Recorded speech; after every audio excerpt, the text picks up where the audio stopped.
The Vera Thomas Show. The Vera Thomas Show. The Vera Thomas Show. The Vera Thomas Show. Let's talk about it. Let's talk about it. Let's talk about it. Let's talk about it. Let's talk about the Vera Thomas Show. The Vera Thomas Show. The Vera Thomas Show. The Vera Thomas Show. Let's talk about it. Let's talk about it. Let's talk about it. Let's talk about it. Let's talk about it. Let's talk about it. On the Vera Thomas Show. Let's talk about it.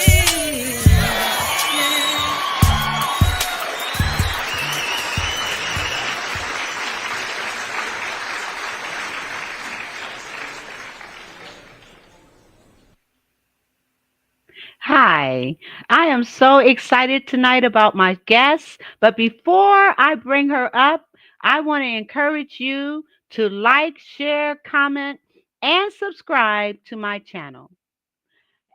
And right now, my guest is Laura Hope, and we're going to be talking about some serious things tonight. Hello, Laura. How are you tonight? Hello, Vera. I'm doing well. I'm so glad to be here. And I am so glad that you are here. I am going to share with our audience just a little bit about Laura Hope. She is a behavior transformation coach who helps people break free from unwanted habits and regain their confidence and reclaim their confidence. At Hope and Healing Coach, she combines her years of clinical experience with deep empathy to guide clients towards lasting change, specializing in body focused repetitive behaviors known as BFRBs, such as hair pulling, or skin picking or nail biting, as well as other frustrating behaviors such as stress eating or impulse spending. When she's not empowering clients to embrace radical self acceptance, you'll find her advocating for BFRB awareness, tending to her ever growing plant collection, or spending time with her two sons and husband. You can learn more about her at www.hopeandhealingcoach.com. And I will be putting that up. As a matter of fact, why don't I just do it right now? That's your email. And there we are. All right. So I'm going to leave this up. I'm going to give you the floor and have you share with our audience your story and what led you to do the work that you do with such purpose and such passion. Oh, thank you for that introduction, Vera. So to give a bit of my own story, the reason why I'm so passionate about this is that I have struggled with hair pulling, or the medical term for it is trichotillomania, which sounds like a mouthful. And so I started pulling my hair when I was about 12 years old, which is a pretty common time for people who struggle with trichotillomania, or trick for short, to start doing this behavior. And honestly, at first I didn't know that I was doing it. I knew that I played with my hair a lot, but I didn't realize that I was pulling it out until my mom noticed that I had some bald spots. And I remember thinking, oh my gosh, did I do that? Um, and so I saw doctors, and nobody could really help in terms of doctors, because they were all trying to fix or address, treat, different dermatologic or skin conditions. And that wasn't what was going on. I was pulling out my own hair. So I had so much shame about this, and I didn't understand why I was doing it. I didn't understand why I couldn't stop. It took me a long time. Of course, as you're a teenager, you worry about what people think of you, right? And it took me a long time to fix my hair before going to school. And I remember sometimes I'd get back, class pictures, and my hair was kind of like bigger on one side than the other because I had these bald spots. And I just carried so much shame. And I didn't tell a single soul that I was pulling my hair out until I was in my early 30s. So it was about 20 years where people knew I had bald spots, but I told them it was this medical condition called alopecia areata, which is basically what the dermatologist had called it when he didn't know what was going on. He just knew I was losing hair. And so people knew I had bald spots, but I said, it was this condition until finally I got up enough courage to tell a therapist. And he didn't know how to help me because a lot of therapists aren't trained in this, but he did help me realize that there were a lot of stressful things going in my life that I was dealing with. And so then I learned more about it. I, of course, Googled it and found the different resources and found different strategies. And I got to the point where I learned all these strategies. And along this way, I was also going to school to become a physician assistant so I could help people in psychiatry. And so I wanted to help myself, but I also wanted to help the patients that I was going to be seeing. And I collected all of these strategies, wear gloves or cover your hands or have fidgets. And there was still a piece that was missing. I knew how to do all these things. I knew the stuff I was supposed to be doing or should be doing, and I still wasn't able to implement it. And finally, I got to the point where, honestly, it felt like I was giving up. It felt like I just, was frustrated. And what I know now that I didn't know then is I was actually taking the very first step towards self-acceptance and acknowledging that this is how my brain worked. And once I learned self-acceptance and self-compassion, that's when it all started to fall into place. That's when the strategies seemed to start being helpful. And so I've taken those things that I've learned, the strategies and the acceptance and the awareness, and that's what I teach my patients and coaching clients now so that they can manage their own frustrating behaviors, whether it's hair pulling, nail biting, skin picking, stress eating, basically anything that anyone says, why can't I stop doing this? Those are the type of behaviors that I help people with. That's awesome. Now, you mentioned there were some stressors in your life. What kind of stressors, if you don't mind sharing, what were I some don't of the mind. stressors that were causing you to pull your hair? And with me, I used to bite my nails and didn't Mhm. realize that it was any kind of condition. And Stephanie Treasure, thank you so much for being here. Mhm. Really appreciate that. Please like, share, comment, continue to comment and give us your feedback on what we're talking about. Much appreciate you. Thank you very much. And let others know what we're talking about here tonight. All right. So, what were some of those stressors that caused you at the age of 12 to start pulling your hair?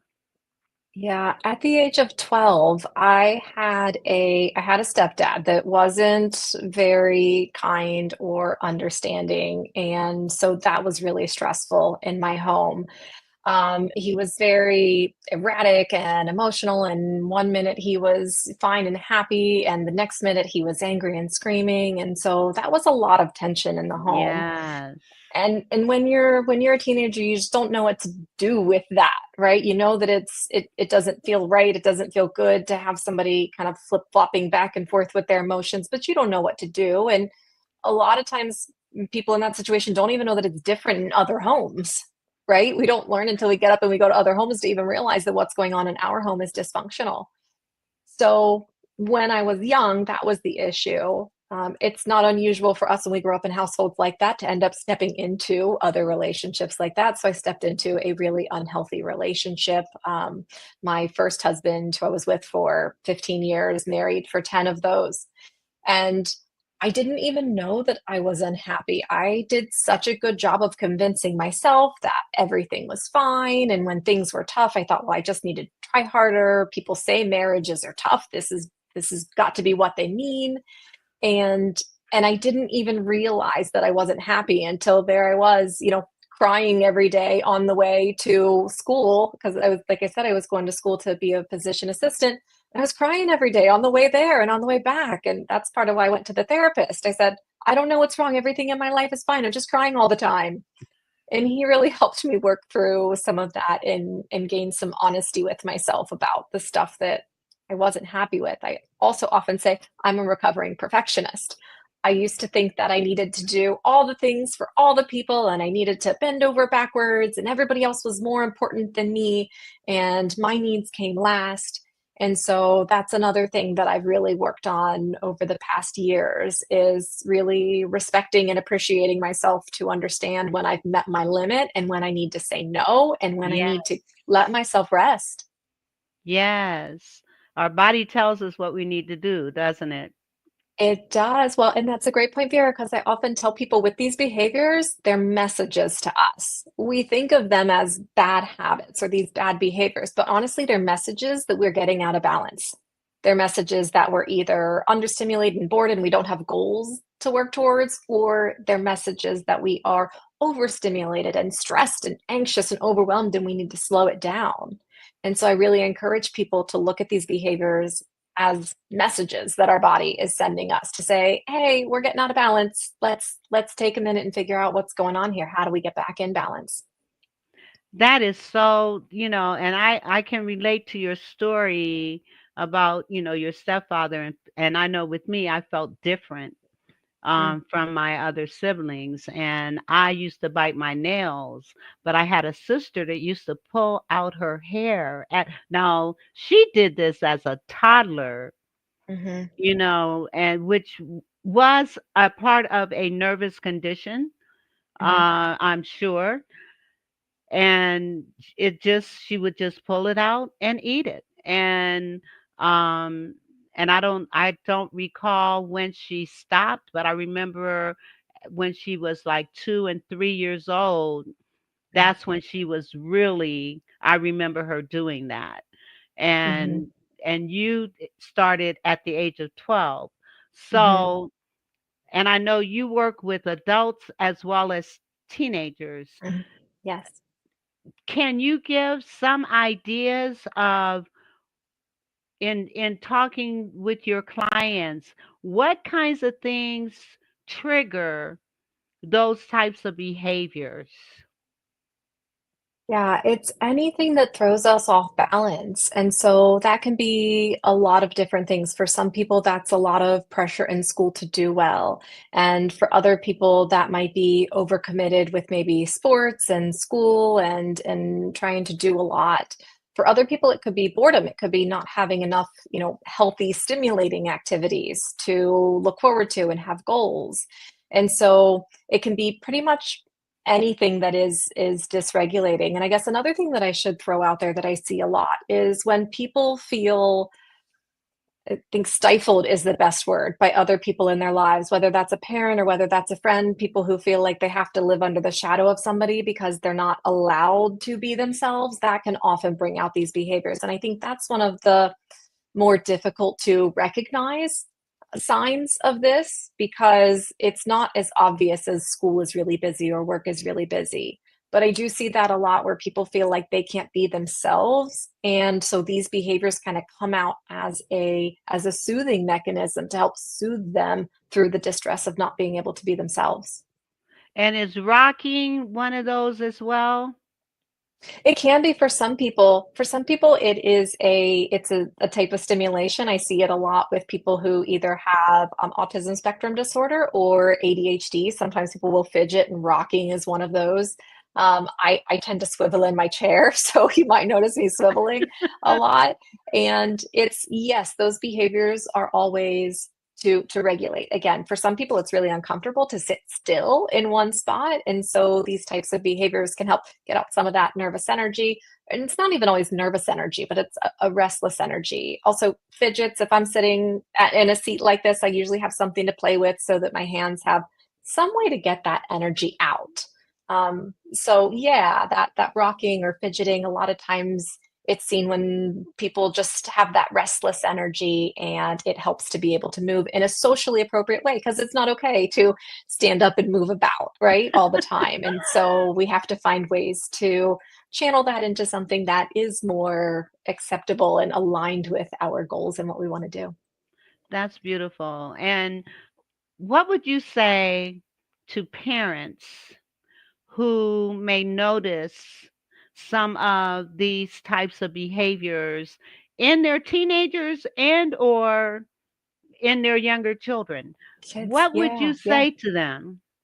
So that's a great question. I love it because there are so many parents who aren't sure how to handle this. And my biggest piece of advice for parents who might see their kids struggling with hair pulling, skin picking, nail biting, so on, is to love and support your kid. Recognize that they're not broken. There isn't anything wrong, so to speak, with them. They're just feeling out of balance. And that's a behavior that is coming in to try to bring in some balance. And so, really trying to avoid shaming them or telling them to stop. And so a lot of times the question is, well, then what do I do if I'm not going to tell them to stop? How do I get them to stop?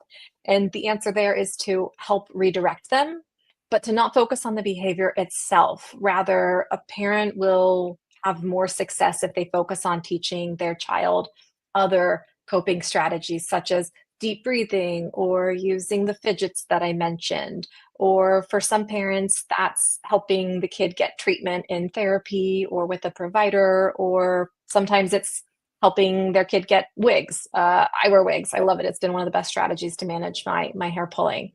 And so the parent's role is really support.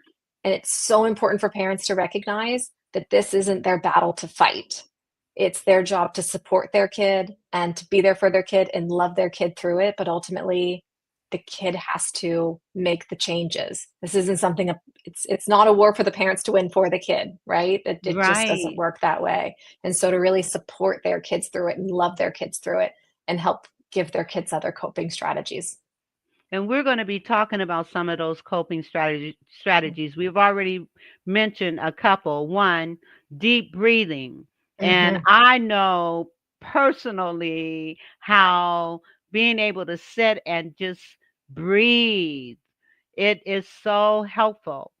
So Yes. helpful. And then, to love and support your children when they appear out of balance. And I loved what you said. Instead of criticizing them, name calling, redirect them Mm-hmm. into doing some other things. And I think that's a key thing. Redirect the activity. Yeah. Or sometimes just ask what the kid needs and saying, like, hey, do you need a hug? Or hey, do you want this fidget? Or hey, how are you feeling right now? That can also be really helpful. But telling a Yes. kid to just quit, just stop doing it, oh, you're biting your nails again, stop doing it.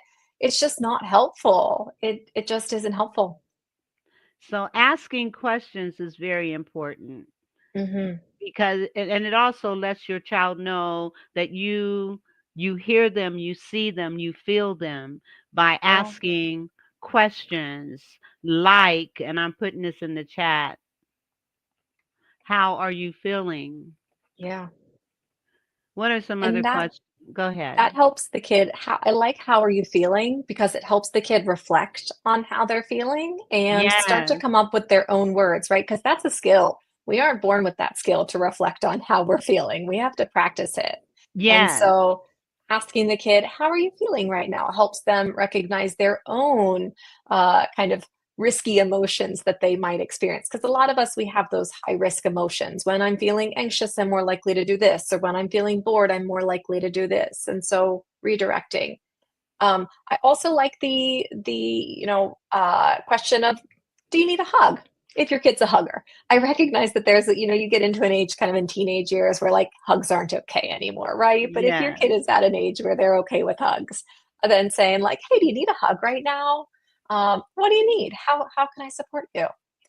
I And I love love that it. you mentioned kind of leaning in. And yes, that when we show our kids that we are curious, that helps them get curious about themselves.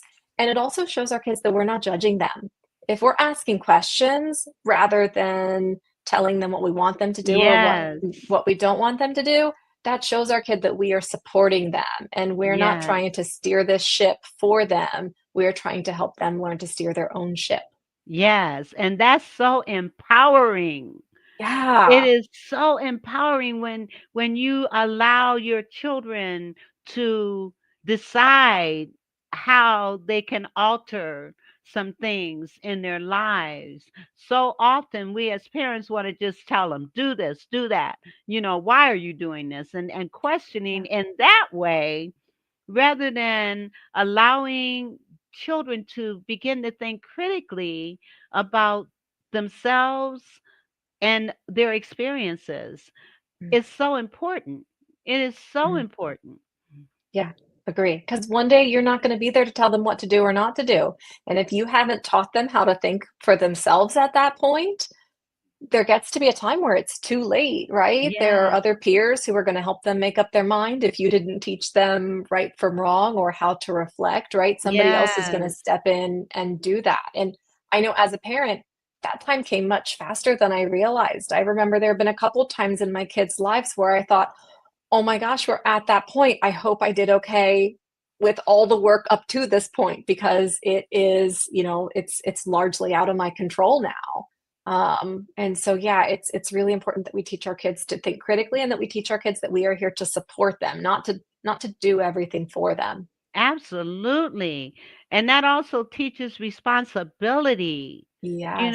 Yes. Accepting responsibility and Mhm. starting at an early age. And I know we're Right. kind of digressing from the point, but that's a part of it. Yes. Oftentimes, kids may be having different types of behaviors like pulling, the Mhm. skin or the hair Mhm. or the nails, biting the nails, um, when if we can help them begin to, like you said, regulate, Yeah.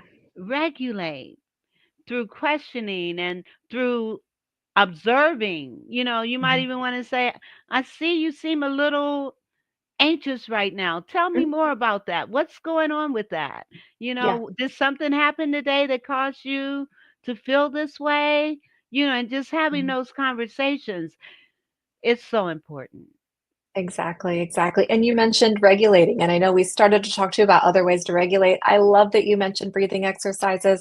I think breathing exercises and meditations are some of the most underrated regulation tools out there. So often I talk to people that say, "Well, I can't meditate because I can't get my mind to shut off," or, I can't do breathing exercises because I can't focus on it, or really discount them. And it truly is once you practice these skills, they're so valuable and they're things that you can't unlearn, right? You can't forget your breath at home. You can't, these are things that you always have with you. So I love that you mentioned those because those are really important regulation tools that often encourage people to lean into and practice and give it some time and give it enough time that you get over that discomfort of newness and then see how you feel with Absolutely. it.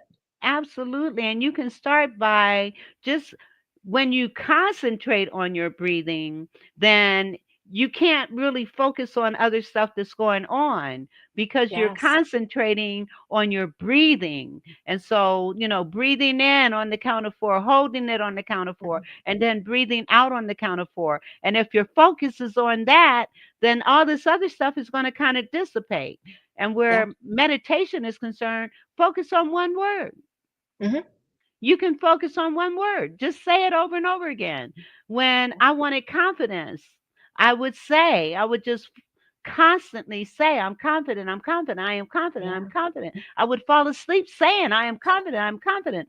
And it just, I'm telling you, that's one form of meditation. Yep. Another may be a phrase that you may use, or an affirmation that you Mhm. say over and over again, or a scripture that you Mhm. say over and over again. Another self-regulating thing that for me has been amazing. Just simply saying, peace, be still. Mm. Mm. That's a good one. Yeah. Peace, be still. Yeah. And you say it with that peace, Mhm. be Yeah. still. Yeah. I'm telling you, those words are powerful. They and can are. help regulate you. And I know that Absolutely. personally. Yes. I know one of my go-to phrases, especially when I'm struggling with self-criticism, because we all struggle with self-criticism. Yeah, we do. Those voices pop up, right? We can get better at kind of listening to them and reassuring ourselves, or we can struggle with that. But everybody has these criticisms, right? And so one of the kind of, as I call, back pocket phrases, those things that you can use over and over again are, I'm doing the best I can right now. I'm doing the best I can with the tools I have. I This is what I love have. it. And so yeah, that's another one that I rely on often when I notice that criticism popping up in my head, reminding myself, I'm doing the best I can right now.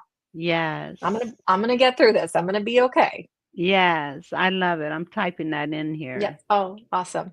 I am doing the best I can right now. Because so often we beat ourselves up. And I often talk to clients and patients about how that self-criticism, it actually fuels these behaviors. Because remember, these behaviors are coming from a place of being out of balance or being dysregulated.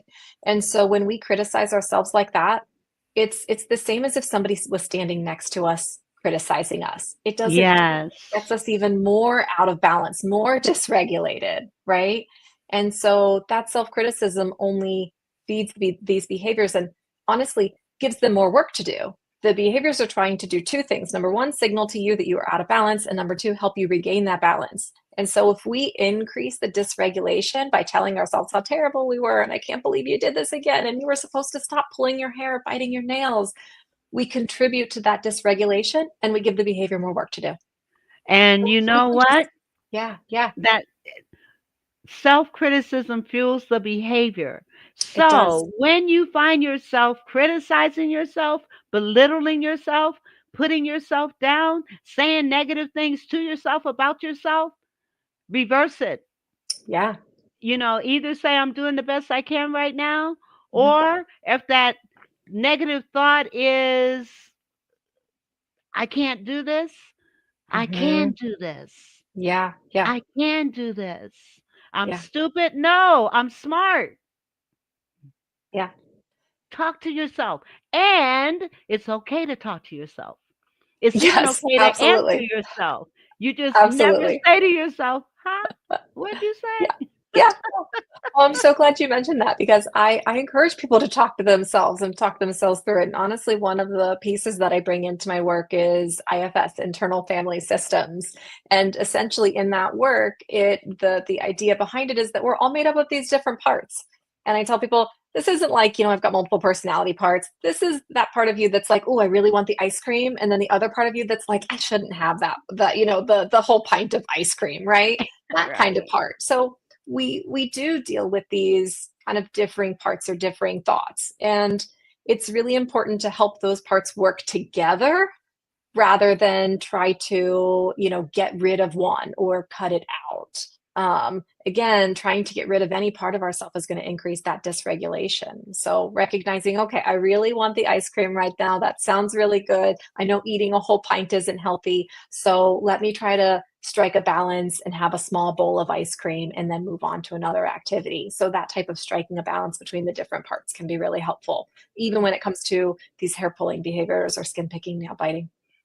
That's that is sound advice. Mm. Mm. Very sound. I'm going to pull up your logo, and in Yeah. so doing, I want you to kind of share some some things without, I mean, because if you could share like some scenarios that Mhm. you had to deal with and what you did to help that client Mhm.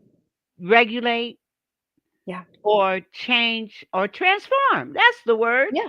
Yeah. Transform. Okay. Yeah. Yeah. So one client that comes to mind, she was really struggling with skin picking. And in particular, it was the bottom of her feet. And so it was really painful. And she was struggling because they were bleeding. And even when they weren't bleeding, when she walked around, it was just painful when she walked because the skin on the bottom of her feet was torn up. And so one of the things that we did was we got curious about it. And, we looked at when was she most likely to do this, in what situations, where was she in her home, what was she feeling, thinking at the time. So we got curious about it. And we found out that she had her favorite spot in her living room where she would sit and she would just kind of prop her foot up and she would pick at her skin when she was watching TV or doing something that, wasn't super involved. And so we had her move to a different spot in her living room and also put like pillows and stuff in her old spot so that she wouldn't, just kind of mindlessly sit down there. It helped bring that awareness.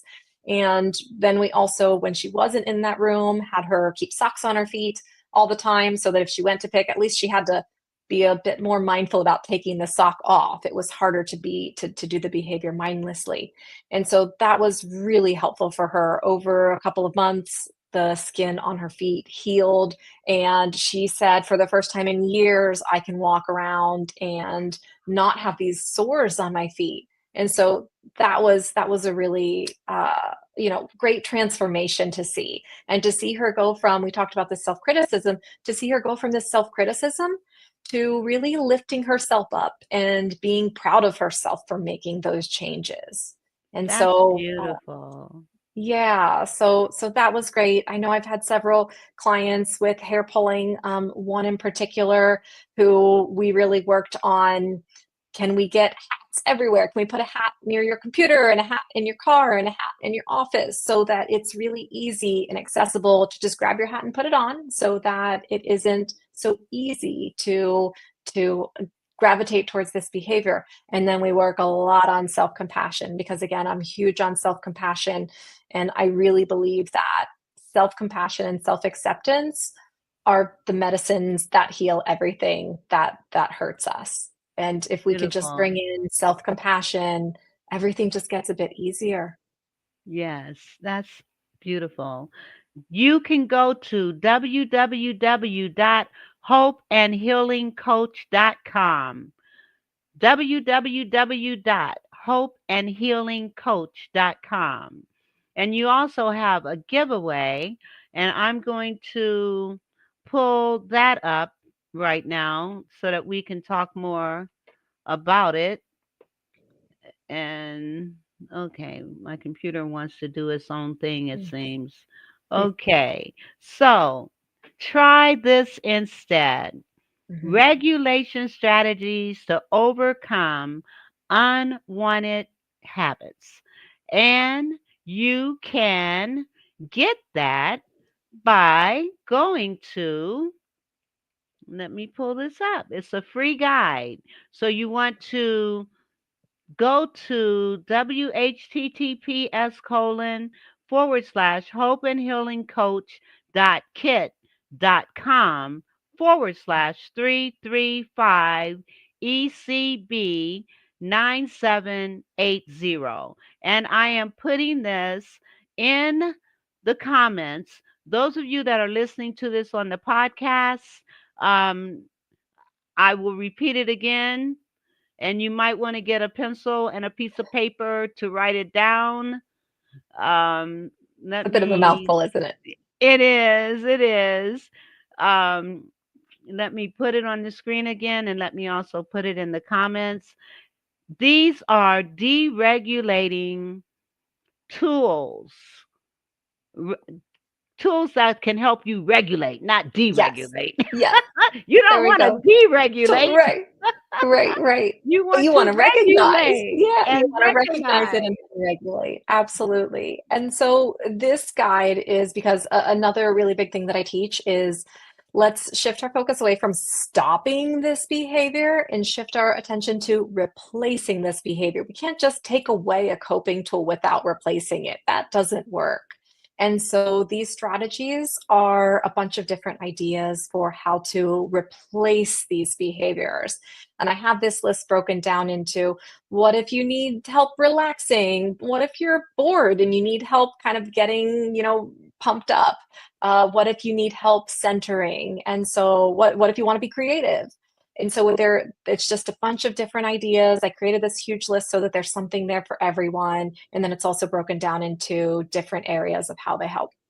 That is beautiful. Now, let me ask you, if they go to your website, they will find the book anyway, right? They will. Yes, absolutely. It's Oh, right there at the front. So if that's too much stuff to remember in that link, just go to the website hopeandhealingcoach.com and it's right there in the front. yes. Try this instead. Yes, www.hopeandhealingcoach.com, and you will see try this instead. Regulation strategies to overcome unwanted behaviors. And I find it interesting that many of your clients are adults that begin this behavior as adults.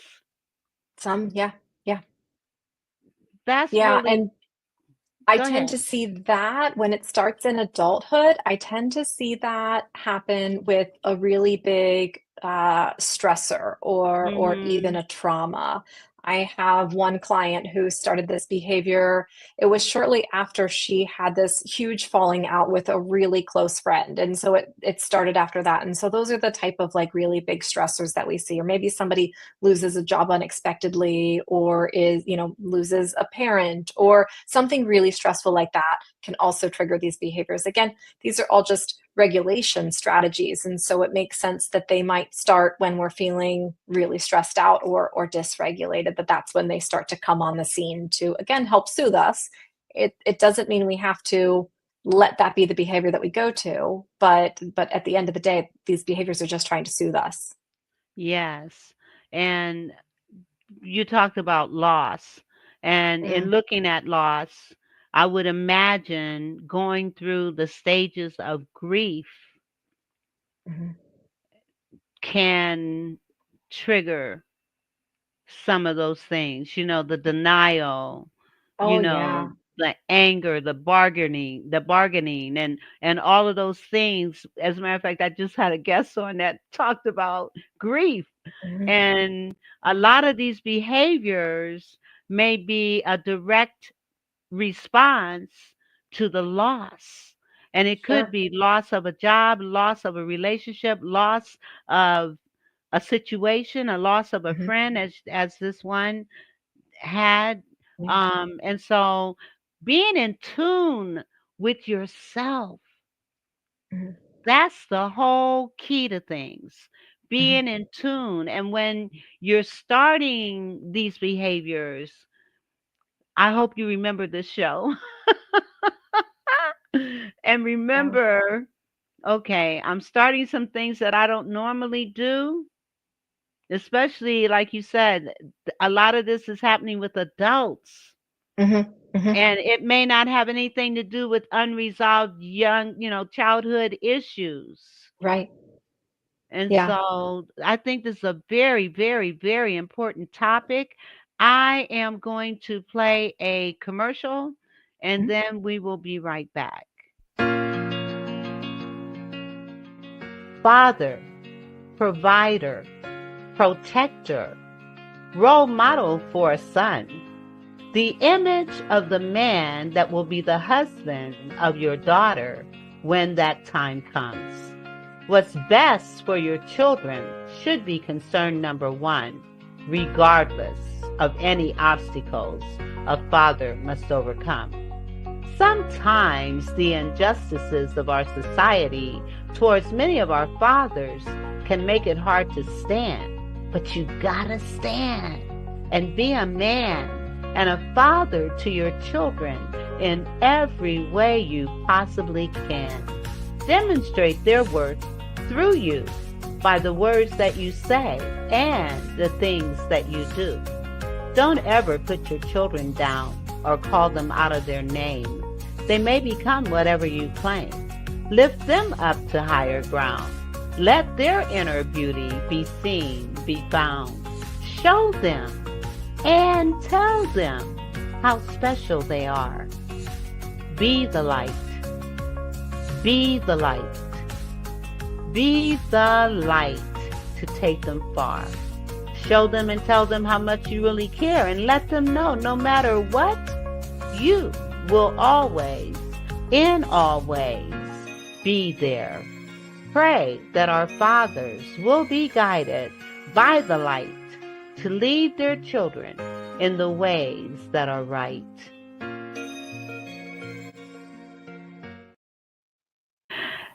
I played that because I am so excited. We are doing a fatherhood cookout on next Saturday, 7 o'clock. And this is I'm not next Saturday from 1 to 5. I'm so used to saying 7 o'clock. Next Saturday, June 7th from 1 to 5, and it is going to be at the Southeast Community Playground in Canton, Ohio, 401 14th Street Southeast. This is for all fathers in Stark County. All fathers, come and be celebrated. Come and play and engage your children. There are going to be all kinds of competitions, including basketball, football. The police department is coming with challenge games. We've got massagers that are coming to massage your shoulders. We've got barbers coming to cut your hair. We've got food that you can eat. We've got bounce houses and face painting and just a whole number of things for fathers to engage with their children. Join us on June 7th from 1 to 5 p.m. at the Southeast Community Playground. I'm telling you, and it's free. So tell all the dads you know that you're going to be coming and you want them to join you. All right. I'm excited about that Sounds like a good particular. time. It's going to Yeah. be a great time. I'm so excited. Yeah. So okay. Now I do need to play another commercial and then we're going to just continue to talk. Think about some things that you want to make sure we get across Mhm. tonight. Um, well, let me ask you, does unforgiveness tie in with any of these behaviors?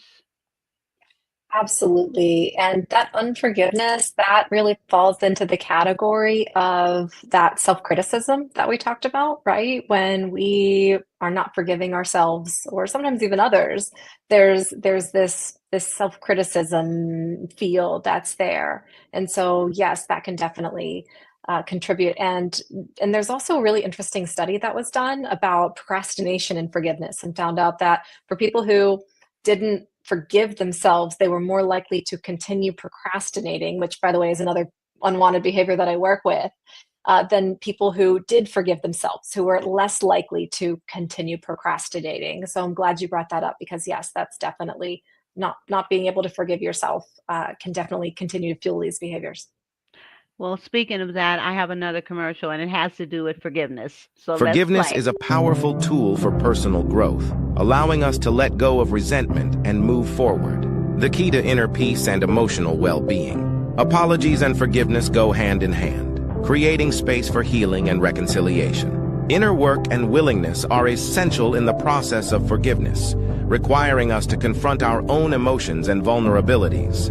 Taking a broader perspective on actions helps us understand the complexities of human nature and the impact of forgiveness on relationships. The journey of self-discovery is intertwined with forgiveness, leading us to a deeper understanding of ourselves and others. Follow Divine Marketing Pro for more personal growth.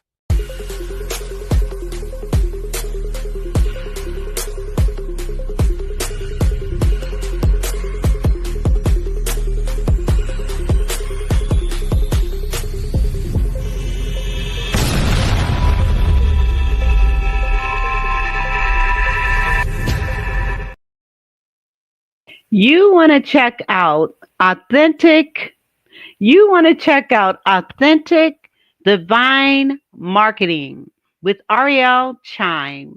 That video that I shared, she did that specifically for me to talk about forgiveness and to also promote what she does. So if you want authentic marketing, if you want marketing that's going to really focus on who you are, what your purpose is, and what your passions are, you want to check out Ariel Chime, Authentic Divine Marketing. And you can go to https bit.ly/divine chime. So check out Ariel Divine Marketing and see what she can do for you as well. All right. Now back to you. I think that tied into what we've been talking about too, with increasing awareness and knowing more about yourself, and all those things are so important to feel balanced and in alignment. Yes, and I played that because I know, oh, that's not the one I wanted to throw. Okay, I'm getting back to your, when you're doing these shows by yourself with no support, no Oh, assistance, it's like, yeah. okay, Vera. So, okay, now I'm going to put again, this is the free guide. But again, you can just go to www.hopeandhealingcoach.com and get it. Or if you want more information, you can Mhm. email her at Laura Hope and Healing Coach at gmail.com. Laura Hope and Healing Coach at gmail.com. And your last name being Hope is Mhm.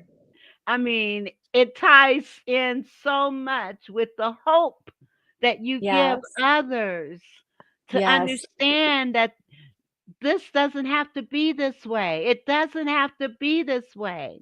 And as Right. long as Right. there's hope and Yeah. as long as there's life, there's hope. Do you We. ever have Yeah. clients that really feel like they're at their wits' end because of their situation?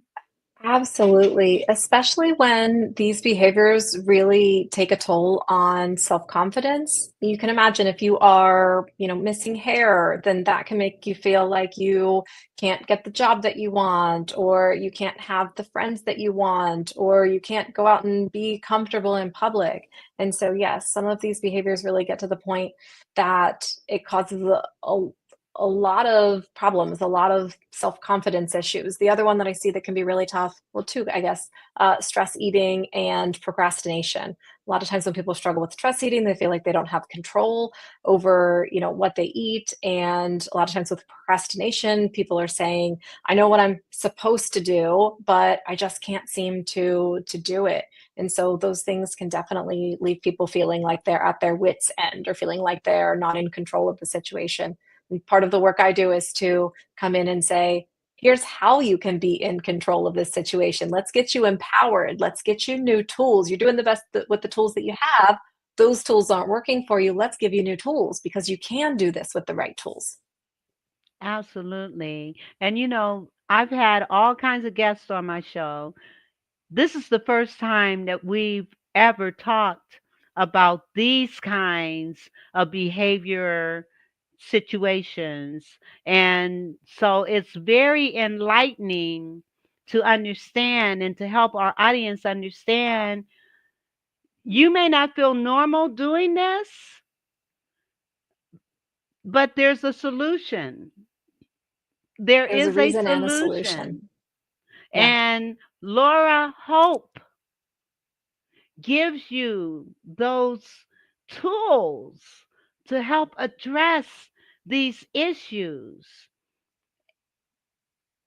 What Yeah. else can you share that's going to help our audience, be it parents or in relationships, to come to terms with this? And in relationships, when you see your significant other coming into starting to do some of these behaviors, how do you address that? Well, I love that question. I think there are two parts to the question. There's the part for the person who is engaging in the behavior, and there's the part for the person, the loved one who is seeing it. And so Mhm. I really encourage people to have healthy conversations about what the person engaging in the behavior, how they want to be supported. Do they want their partner to ask them, hey, how are you feeling? Do they want their partner to hand them a fidget? Do they want their partner to say, hey, you want to go for a walk, or do something like that? Because it's going to be really important that the person engaging in the behavior is getting the support that they need rather than the support that the partner thinks they need. Because the partner is I'm sure trying to be well-intentioned and trying to provide support, but sometimes the support that we get isn't the support that we need. So it starts off with, I really encourage both parties to have a conversation, and that might include the person engaging in the behavior, might include them reflecting on what they need and kind of what the signal is telling them. And then for the other person, for the partner to really try to understand, especially if this isn't something that they've struggled with, that the person engaging in the behavior, it's not that they can't control it. They can with a lot of effort and tools, but just on the surface, it's not a choice that they're making. I never want to say that we can't control it, but it's definitely not a choice. And so sometimes I think people who haven't experienced these types of behaviors think, well, if you don't want to do it, you just stop it. And it's just not that easy. So I think compassion from the partner to ask and respect how the person engaging in the behavior wants support, and then also for that person to reflect on it and make sure that they are asking for what they need and that they're comfortable with the type of support that they're getting. I love it. I'm typing. Mm. Okay. Oh, and I put it in the wrong place. Okay. Let me put it in the comments. Yes.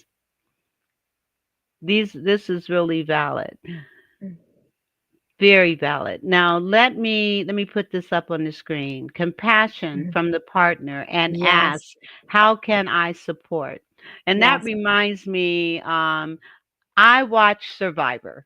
Mm. Okay. And this particular season, there was a young lady that was on the autism spectrum, Mm. and Yeah. Yeah. she went through, she trusted one person Mm. and told them, and his question was, how can I support you? So What important can to I ask. what can I do to help you? And she told him, when you see me doing this, just come and hug me, or Mm. just kind of talk me down. you Mm. know Eh, this was one of the most empathetic, compassionate survivors Mm. that I've seen in a long time. And to Mm. see how he supported her and was there for her. And she ended up having to make fire, Mhm. and she panicked. She panicked so bad that she started screaming. And he was in a whole nother area of the where they are, and he ran over to her. He grabbed her, he hugged her, and then he showed her Mhm. how she could make fire.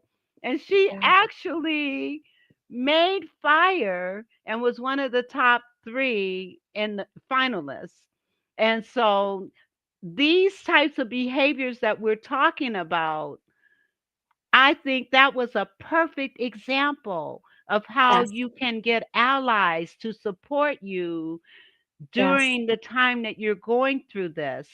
What Yes. type of support did you have personally?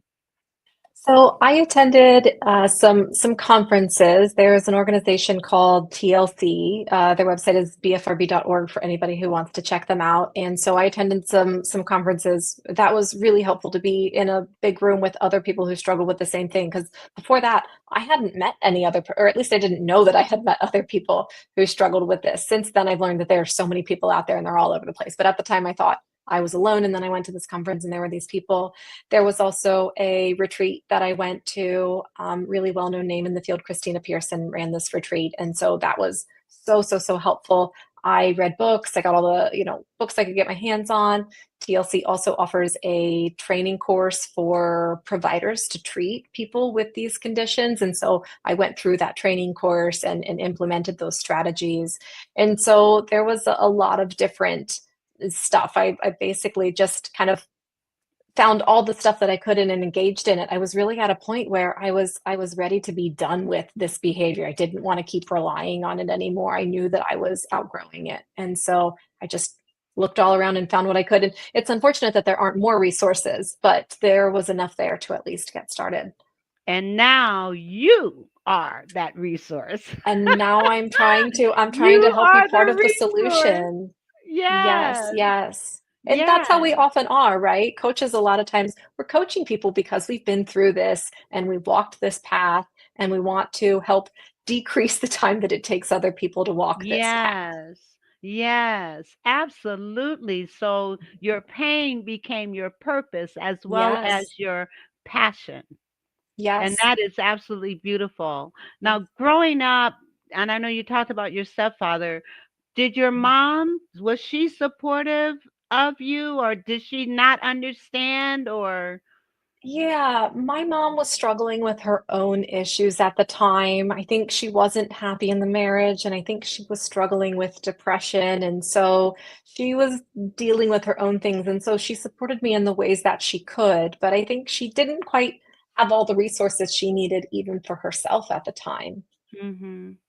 And And it's hard to now support other people when we don't have enough resources for ourselves, exactly. right? Yeah, It is. Exactly. Especially, I mean, you can't teach what you don't know, and you can't give what you don't right, have. And if right. you're going through stuff yourself, it makes it very difficult to be able to address the issues even with your children. That's Mm, why it is so important as parents to recognize their mhm. unresolved issues Yes, yes. and handle them so that you can help your children be healthy and stable and secure.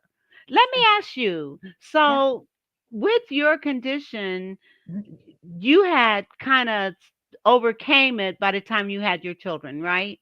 Or no? No, I didn't know. My kids were probably, oh, let's see. They were probably 10, 11, somewhere 12, somewhere around that age when I started really kind of learning these tools and strategies. And I mentioned that wigs have been the most helpful thing for me. I didn't start wearing wigs until probably 3 years ago. So even up until then, when COVID started, I was still really struggling with it. Honestly, that was a turning point for me. I was at home, our office shut down, and being isolated in a room by myself all day just made the hair pulling worse. And so I Mm, learned about wigs and started wearing wigs, and that's really helpful for me because then I can't mindlessly start pulling at my hair. There's right, something in the way, right? So right. so that's been really helpful for me just to be a barrier so that I can't just mindlessly pull. Now, did your children experience seeing you do these things, or did you always do it like when I you were by usually did it yourself? when I was by myself. I usually had just enough awareness when I was around somebody else to not do it. But as soon as I was in a room by myself, without even thinking about it, my hand would go straight to my head. And it really was that quick. Someone would walk out of the room and my hand would go straight to my head. And so it wasn't intentionally, it was just I was able to hold That it was your together enough to not go-to. do it in front of people. Yeah, and then as soon as I was alone, I went to my go-to coping strategy. Yeah, so now my kids know that I do it, and I talk about it in a way that, there's no shame in it. This is just what I do, this is how my brain works. I'm very, very careful when I do talk about it, that I'm talking about it in the same way that I would say I had a ham sandwich for lunch earlier today, right? There's no shame with it. So I really do try to show my kids that side of it, that I'm not ashamed. This is part of me. It's who I am. It doesn't make me less of a person. It's just what I am. It's how my brain works. Yes. Now, these behaviors are not hereditary, right? They unfortunately are, although I have a really interesting story as far as it relates to that. So, yes, so they tend to be very heritable. They can be, there's a bit of like nature versus nurture, right? So, I'm sure that there are some people who pick up these behaviors from seeing their parents, but there's also a genetic component. And so, kind of to drive that point home, I actually come from several generations of people who pick their skin, and I have no idea how I ended up being somebody who pulled my hair. So this wasn't a behavior Wow. that that was modeled for me, and yet generations before me, and even my son pick his skin. I think I can go back 4 generations for people who pick their skin, and so I don't know why I'm the odd one out with pulling my hair, but I do think that that speaks to how there is a genetic component, and it's not necessarily, 100% hereditary. It's just, just what I do. This is how my brain works. So I don't know why I'm the odd one out with pulling my hair, but I do think that that speaks to how there is a genetic component, and it's not necessarily 100% hereditary. It's just what I do. This is how my brain works. So I don't know why I'm the odd one out with pulling my hair, but I do think that that speaks to how there is a genetic component, and it's not necessarily 100% observed behavior because I never saw anybody pulling their hair. And this is still, my brain was still wired to find something with my body to regulate. That is, and we're out of time. I don't believe Oh, it. The fact that I'm glad I asked that question about it I'm being glad you did too. hereditary or Mhm. not, and one other, oh, we're running out of time, but I have to ask this question. So, how have you addressed the issue of your son pulling his skin? Picking his skin. So that's a really complicated question because of the factor of his dad being in the picture and all that stuff. But the short answer is I support him. I have helped him get different band-aids to cover up those spots or ointments. Ask him how he's doing. Ask him if he needs anything, and tell him that if there's a time that he wants to talk more about it, I'm here for him, and I'm here to support him with whatever I can do. That's awesome. Well, Yeah. listen, Laura, you are a gem, Thank you. and what you're doing is so important Mm. because there are a lot of silent sufferers Mm-hmm. that are Yes. having some of these behaviors and they don't know what to do. Now you Very do. isolating Go thing. to Yes. Laura Hope and Healing Coach at gmail.com. Yes. Contact her, Laura Hope and Healing Coach at gmail.com, or go to her website, which is, let me And just pull to it up. clarify real quick for the email, it's hopeandhealingcoach@gmail.com, but not with the Laura. So just to clarify, I Oh, think my name got okay. in there, but the Laura isn't in the email address. So just to Oh, okay. I clarify, I didn't want wonder anybody why it trying to was reach out to that one. Yeah. I wonder why it was separated. Yeah. Okay. I just changed it There we go. because But you we can want also people to be in reach me touch at the with you. website. There we go. You can also reach me at the website as well. Yes. My email address is there too. Yes, and the website is www.hopeandhealingcoach.com. And don't forget Fathers, June 7th, at the Southeast Community Playground at 401 14th Street Southeast. I want 500 dads there. That's my goal. Help me get it. Listen, thank you so much. And you'll be back because this is a conversation that needs to be talked about. Yes, we need to talk about it more. Yes. Yeah. And don't forget, go to www.hopeandhealingcoach.com and get the free regulation strategies to overcome unwanted behaviors. Mhm. Get it now. As a matter of fact, just go to her website right now. Just go right now. Yep, you'll get a copy of it right away. As soon as it'll ask for your email address and then it'll send you the copy. And I'm going to pull it up myself. Well, Oh, great. listen, thank you so much. God bless Yeah. you. Thank And you for having me. audience, we will see you next week, next Tuesday, and have another guest. In the meantime, have a wonderful, wonderful weekend. And we will see you soon. And Laura, if you would hold on Hmm. for me, I would appreciate it. Yep. All right. So let me pull you down. And again, we will see you next week.